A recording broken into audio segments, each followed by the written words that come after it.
Bonjour à tous. Dans la question d'aujourd'hui, on va explorer 10 habitudes qui vous rendent pauvre. Que vous soyez entrepreneur, débutant ou expérimenté, je vous partage mon point de vue à titre d'avocate fiscaliste. Donc, la première mauvaise habitude, ce serait de ne pas avoir un compte bancaire séparé pour l'entreprise et ses finances personnelles. Donc, concrètement, de mélanger ses finances perso et d'entreprise, c'est une mauvaise habitude qui peut créer de la confusion et qui peut avoir un impact important parce qu'en cas de vérification fiscale, si on n'est pas en mesure de faire une distinction claire entre nos revenus d'entreprise, nos dépenses d'entreprise et nos revenus personnels, on peut avoir de la difficulté à justifier certaines dépenses et par conséquent, ça fait en sorte que si on n'est pas en mesure de les justifier, qu'elles soient refusées par les autorités fiscales et ce sera des pénalités et des impôts à payer, donc de l'argent en moins qu'on aurait pu épargner. Donc très important qu'on soit travailleur autonome ou incorporé, dès qu'on est en affaires, on veut ouvrir un compte bancaire entreprise pour y avoir le compte bancaire qui reçoit les liquidités liées à notre activité et une carte de crédit corporative pour toutes nos dépenses. De cette manière, on fait vraiment une distinction claire et ça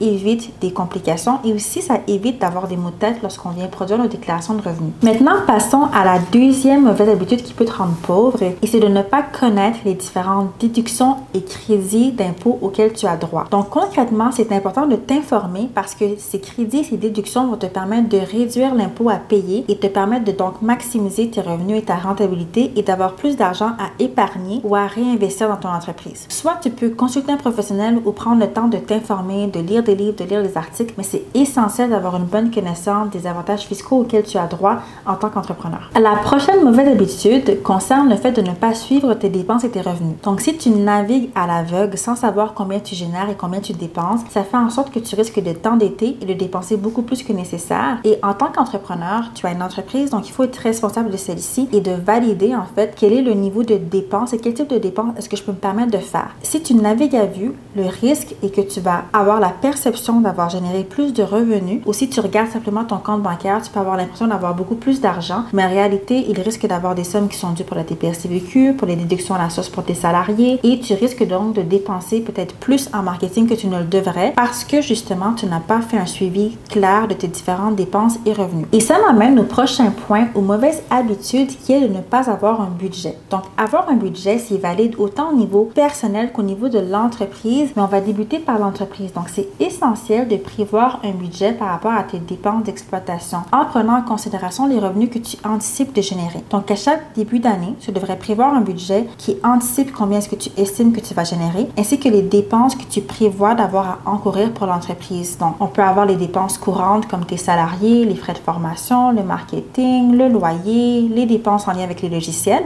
Tu peux également anticiper des dépenses un peu plus exceptionnelles ou des frais de déplacement, des voyages, des congrès, mais d'avoir un budget te permet de t'assurer qu'en fonction du revenu anticipé, tu t'assures de ne pas dépasser un certain type ou un niveau de dépenses. Et ce qui est essentiel après, qui revient à mon précédent point, c'est de faire un suivi mensuel. Donc, une fois qu'on a un budget, tous les mois, on veut s'assurer de voir concrètement est-ce que j'ai respecté mon budget et est-ce que j'ai atteint mon objectif de revenu anticipé pour faire en sorte qu'on reste encore rentable. Donc, on veut vraiment avoir un suivi clair de la rentabilité de l'entreprise parce que ça aura un impact direct sur ton succès financier aussi à titre personnel parce que concrètement, si l'entreprise est rentable et génère les profits escomptés, ça va garantir également la rémunération que tu prévoyais de te faire et à titre personnel, tu veux aussi avoir un budget pour valider que tu ne dépenses pas plus que ce que tu perçois comme revenu provenant de ton entreprise. La prochaine mauvaise habitude concerne tes habitudes d'épargne. Donc concrètement, ne pas investir est une habitude qui peut te rendre pauvre. Donc concrètement, c'est valide aux deux niveaux. Donc dans l'entreprise, une fois que tu commences à accumuler tes liquidités excédentaires, c'est essentiel de considérer de les investir. Donc soit tu les réinvestis dans l'entreprise pour générer plus de revenus, donc dans des projets, dans l'embauche, dans le recrutement, dans le développement de ton entreprise, ou soit tu vas considérer de les investir en faisant des placements. Donc tu pourrais placer cet argent pour qu'il puisse à son tour fructifier. Donc que ce soit placé à la bourse ou investir en immobilier ou dans d'autres entreprises. Chose certaine, tu veux t'assurer de placer ton argent pour qu'il puisse générer d'autres revenus passifs. Rien de pire que rencontrer un client qui accumule 100 000, 200 000, 300 000 dans son compte bancaire et qui le laisse dans le compte bancaire sans rien y faire parce que concrètement, avec l'inflation, ça perd de la valeur, mais également, si cet argent avait été investi avec des rendements de 5,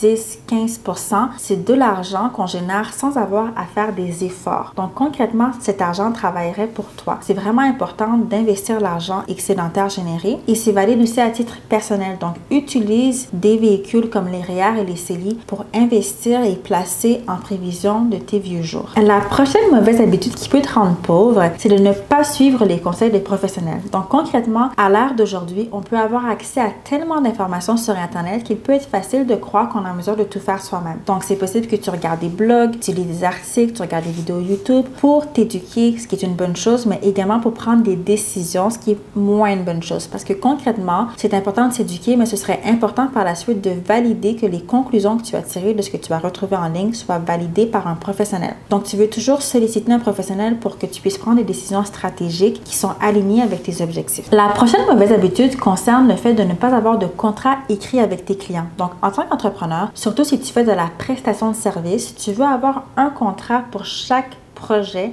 ou chaque client. Donc concrètement, le contrat garantit non seulement de recevoir tes fonds, donc de recevoir le paiement pour tes services, ça évite des malentendus, mais ça prévoit également des modalités de résiliation et également des pénalités financières en cas de paiement en retard. Donc concrètement, ce que tu veux t'assurer, c'est de garantir le paiement pour les contrats que tu obtiens. Autrement, cela peut venir nuire à la rentabilité de ton entreprise ainsi qu'à la profitabilité. Parce que c'est bien de gagner des contrats, mais si tu ne reçois pas les sommes pour ceux-ci, alors ton entreprise risque d'encourir des pertes financières. Donc la prochaine habitude à surveiller, c'est au niveau d'avoir un fonds d'urgence. Donc, ne pas avoir un fonds d'urgence est une habitude qui peut te rendre pauvre parce qu'il faut prévoir d'avoir un fonds d'urgence autant au niveau de l'entreprise qu'à titre personnel pour faire en sorte que s'il y a une mauvaise période ou une difficulté financière, tu aies de quoi couvrir les dépenses de l'entreprise pour 3 à 6 mois et c'est valide aussi au niveau personnel pour éviter qu'en cas de problème, tu aies à faire appel à des cartes de crédit ou à t'endetter pour couvrir les dépenses. Donc, en ayant un coussin, ça te permet de naviguer et de toujours avoir une certaine assurance au niveau de tes engagements financiers. La prochaine mauvaise habitude qui peut te rendre pauvre, c'est de prendre des décisions financières impulsives. Donc, concrètement, de ne pas respecter ton budget.